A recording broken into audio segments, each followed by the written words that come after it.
So here are some of the questions I hope to look at today. How is the South Coast climate different? And that's particularly in relation to the area around Perth and further north. What drives the South Coast climate, especially rainfall? What are the long-term trends? How unusual have the recent dry and wet years been? And Don told me a lot about this, and I heard a lot of the discussion about this on the bus as well. And it's quite interesting when you look at the data. Is rainfall becoming more variable, and how might the climate change in future? So I'll start off in terms of what are called synoptic patterns. And for those who, like me, are a little bit grey, you would have seen these things even on the news. These days it's replaced by computer graphics and a lot of gee-whizzery, but you can still see this in the West Australian if you look hard enough. And these are patterns of atmospheric circulation. So if you look at the first one, top left-hand corner, where you've got that funny looking curve with a few triangles, that's a front coming through. Typically a winter pattern. There's another one called a cut-off low, which you can see there's a big L right in the corner there of the southwest, and the L for low pressure. Ridging anticyclone, which is about now, this time of year, a little bit later, will become quite common. You've got a high pressure system out to the Indian Ocean, but you can see the contours aiming up towards the south coast, and what typically happens there, if we remember from primary school with the circulation in the mid-latitudes, you follow those isobars anti-clockwise, and you can see there's an onshore flow to the south coast. And the other one is the anticyclone, which you typically get in summer. Now, as you probably know, most of the rainfall around this area occurs during the surface fronts and cut-off lows. What is happening though, and this was shown some decades ago and it's still progressing, is that those low pressure systems and fronts are slowly moving to the south, mainly because the tropics are expanding. That doesn't prove anthropogenic climate change, but it's certainly consistent with it. Now, as I mentioned about these ridging anticyclones here on the bottom left-hand corner, that onshore flow can actually bring moisture up into this region, and I'll talk about that a little bit more. But when you have a ridging high like that, where I live in Perth, it's days like today, basically. These are quite common patterns in summer. Again, you've still got a ridging anticyclone, but you also got on the right-hand side there what's called the West Coast Trough. And this is where, particularly around the coastal region, you get those really stinky hot days, and the longer that trough stays there, the longer the heat wave, and it doesn't move too far. It's moving, they move east, but they can also move back at times, and eventually they dissipate. They're not a feature of the weather systems further to the east. But even, you can see here, because of that high pressure system, you're still getting some circulation over the southern bight there, so you can still, in this region, get rainfall even though Perth's 40 degrees. Now this is from some maps from DPIRD, just trying to show how the rainfall trends. So on the left-hand side there, we've got average rainfall. This is for May to October, the winter half year, if you like, from 1975 to 1999. And when you go from magenta down to brown, you're going from high to low. Red is not particularly nice, that's quite low. If you look on the right-hand side, we're looking at the last 20 years, and you can see how it's got really dry there out in the eastern and northeastern wheat belt. I remember I did some work on this going back to about 2012, and you could see, if you were following what was happening from month to month over the years, this drying trend out to the east was getting worse and worse.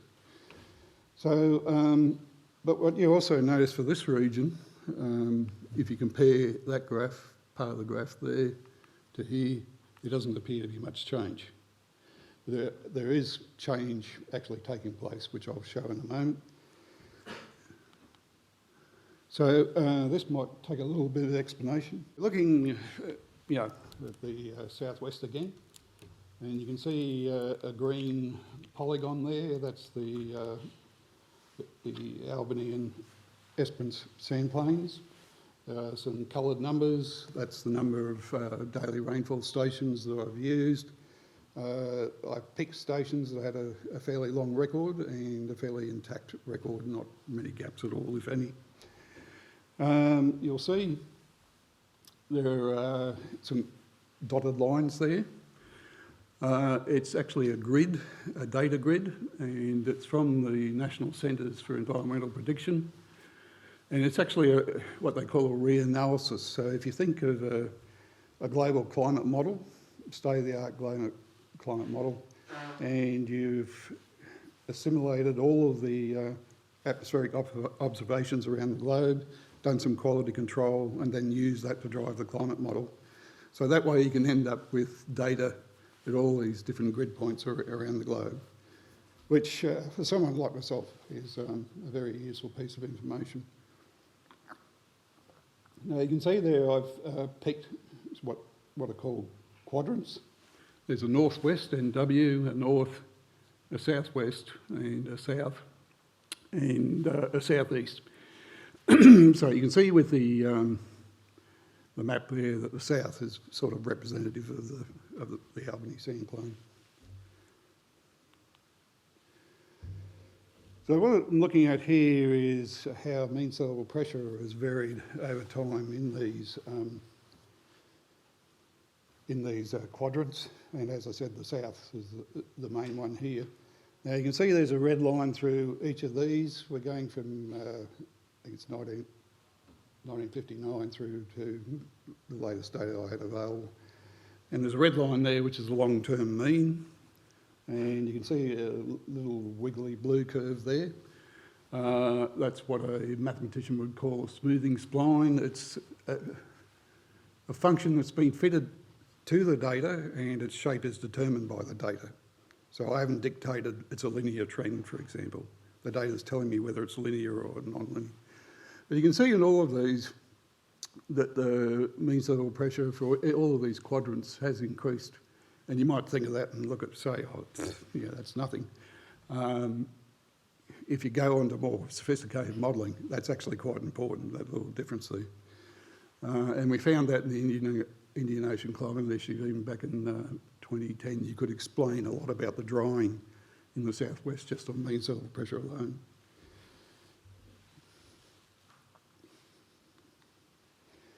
Now this variable, I'll take a little while to explain this, but what we're looking at here is atmospheric moisture.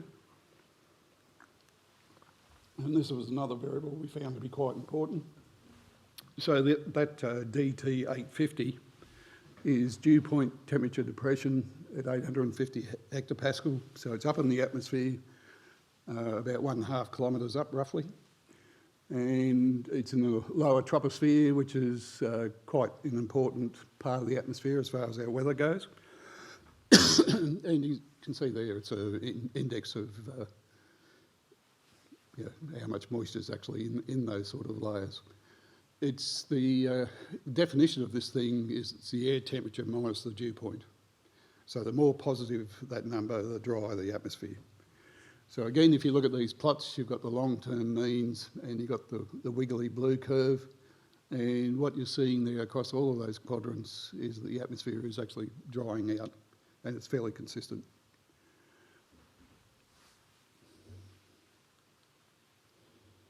Just looking at the rainfall stations again, because I'll look at some of the data for these stations in detail. The main ones, of course, are the western half of that region. So what I've got here is some little coloured boxes. What I'm trying to look at is daily rainfall occurrence, and I'm saying that a wet day is a day with rainfall greater than 1 millimetre. And I'm interested in the trends, looking over the entire record of all of these stations. And where you can see On the left-hand side of the box, these boxes divided in two. On the left-hand side of the box, which is dry conditions, and if you look at the colour coding there, green is increasing. So what you're seeing is that dry conditions are increasing in the western part of the Sandplain. You get areas like Peppermint Grove, which is basically, I gather, a property here in Bremer Bay, and a bit further north and so on, there appears to be no change at all. So in terms of rainfall currents, what we're seeing though is some evidence that the wet conditions are actually better in summer, but that's not very effective rainfall as far as agriculture goes, because most of it's evaporated off. So here we're looking at rainfall amounts, but what I've done here is look at winter, summer and the annual total, and red in the left box is decreasing rainfall, and you can see again, oops, you can see again here, red is decreasing rainfall amounts. You see these areas here. Remember I talked about the flow coming off high pressure systems from the Southern Ocean into these regions. I think this is clearly showing is that that's enough to keep rainfall at the current levels we've been used to, but certainly in the sites to the west that's not the case. There's evidence in some sites of increasing summer rainfall, where you see areas here where there's no colour. It's no trend over the annual, so in fact there's some compensation, but as I said, the rainfall is not quite as effective in summer. Now this one's going to be a little bit hard to understand, but one of the things Don asked me about was to look at these years in the left-hand column there, because some have been very wet and some have been very dry, and when you actually look at the data, yes, they have been very wet and very dry. When you see these numbers here, these are what are called exceedance probabilities. So red numbers indicate very dry years. So if you had a number very close to 100 there, that'd be the driest year on record. And you can see there, particularly 2018 through to 2020, there are a lot of red, large numbers there indicating dry conditions. Blue conditions are very wet years, and I heard many times yesterday the talk about last year, and you can see there some of these exceedance probabilities are very low. So in some cases, if you look at Peppermint Grove there on the bottom row, 3 equals more rain would fall in only 3 years in 100, so it was quite wet. Black numbers are sort of sitting in between those two extremes, and you can see across most of the places there, 2017 tended to be a bit average. So 2018 to 2020 were very dry years at most sites. Bremer Bay certainly stuck out again as being less affected. 2017 though, as you look there, you can see for Metla, there was a very wet winter there, but that's out of those rainfall stations, that's the only one. So in summary then, for this particular piece of data, you can see the rainfall between that 2017-2021 period was extremely variable.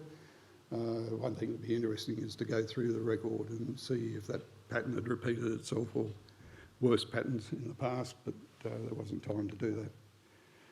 Now, looking at how extreme some of these things are, looking at the site of Borden, winter rainfall May to October between 2018 and 2020 were each 1 in 10 year droughts. What you can see here, these exceedance probabilities, the high values are the dry years, and you can see where those years from about 2018 to 2020 were very dry. This is using all the data that's available. If you look at 2021, which is right up there in the top corner, That year was very wet, but there have been at least 3 wetter years shown up there. So someone like myself, 1988, I remember, 1955, I was too young, but I was alive. And I was on the other side of the country. So what this is telling us is, I think in terms of farming practice, if this is becoming this sort of level of variability within the decades coming, and it's going to be a feature of the future, then we need to think about how we can keep more water and storage in dams so you can carry yourself through in the dry periods. One of the things I thought would be useful to look at was the autumn break, and here I've defined that as rainfall that occurs from April to June, well, the first time you reach 15 millimetres over 3 days. And you can see there's a pattern there. If I ignore Seven Gums right up the top of the Esperance region, you can see along the coast here there's a tendency for the autumn break to occur later in the year, which would affect cropping. Now, air temperature, Don asked me, was this important to show? I kept it in for 2 reasons. One is these were the only 2 sites I could find that had actually had air temperature records for any length that would be of use. Ravensthorpe, of course, is in the Esperance Sandplain. I've only put there for a comparison. If you look at it, the record is much shorter than Mount Barker. Now, if you look at the Mount Barker record, you can see, yes, there've been, if you look at that blue wriggly line and the red line, there's been some change.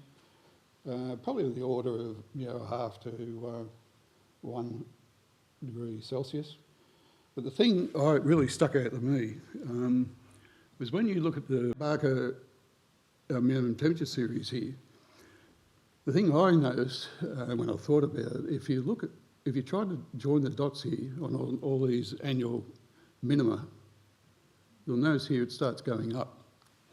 So there's actually a trend in the annual minimum as you're going into the record for it to increase. Now it's one factor that might help with frost risks, but there are other factors involved with frost risk. So in terms of climate change projections, at the moment, CSIRO and the Bureau are updating their projections, so we're pretty much left with what we had in the past. This is because of the Intergovernmental Panel on Climate Change.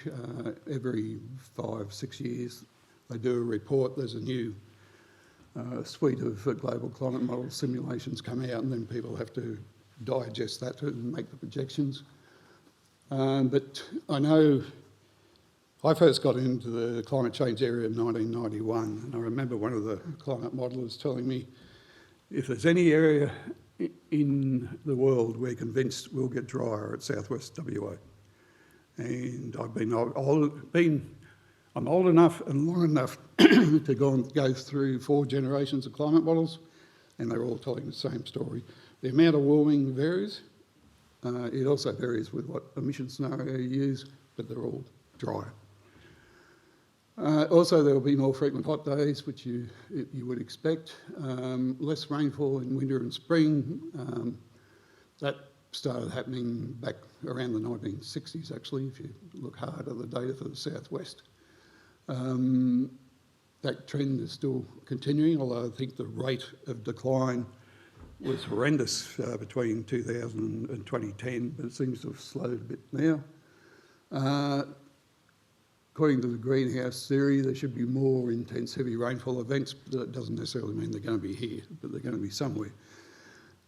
Increased evaporation is expected, decreased soil moisture, and certainly harsher fire weather. So in conclusion, I hope what I've shown you is that there have been recent changes in the atmospheric circulation, how the air moves around the area. And what we're seeing here, particularly in the western part of the region, is a drying trend that's consistent with what we've seen with the northern southwest.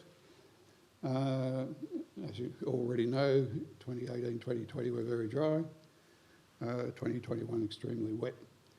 And there seemed to be, when you look at the data, to be a trend for greater variability with fewer average years, but that needs more analysis. So for the Albany Sandplain, I think the future is drying in winter and more extreme minimum temperatures in winter, or extreme minimums are increasing.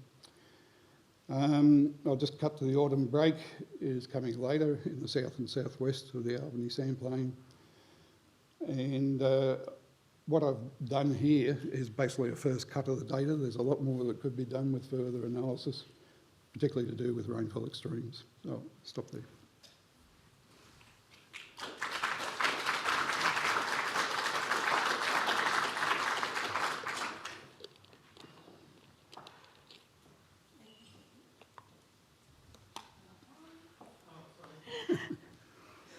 Thanks, Toby. Thanks, Bryson. And the floor is open for questions for Bryson. And I did have a question. Yes. So we do collect data for the Bureau of Met at both Calgon and near Bremer Bay. And I noticed that the Bremer Bay, the Peppermint Grove site, didn't record those 3 dry years compared to 50 k's down the road where our farm is, where we collect the data. Yeah. So I'm wondering, do you feel generally for this region that we have enough data collection points? But then I wondered also that after 4 decades of looking at the data, the trend hasn't changed. Yes, well, my answer to your first question is no. I say that because I've had the fortune to work with statisticians, one of them world-renowned, and you can't have enough data. I think what's really missing for this region, and you can't fix this tomorrow, is long-term high-quality data. I mean, if you're going to try and detect climate change, you need a long series of high-quality data to do that, because you will get interdecadal variation, and if your record's only 10 or 20 years, you don't know how it compares to the past. I've forgotten the second one, sorry. It was probably more of a statement, really, Yeah. that Bremer Bay... Oh, yes, yeah. Yeah, 50 k's out inland, well, along the road, we didn't have that same experience. Yeah. We did have 3 very dry years. So were they further inland? So it's about 45 kilometres due west of Bremer Bay. Yeah, I think that's that coastal influence coming through. But you will, one of the problems with station data is that you will get variations from station to station, even though they're very close. But I get really annoyed by people who only have this sort of number of rainfall stations and then start doing some spatial modelling without declaring how many rainfall sites are actually in these places. And they come up with all this detail in space about where it's declining and not. And you think, well, that's fine, you only got 6 data points to pick that up. So.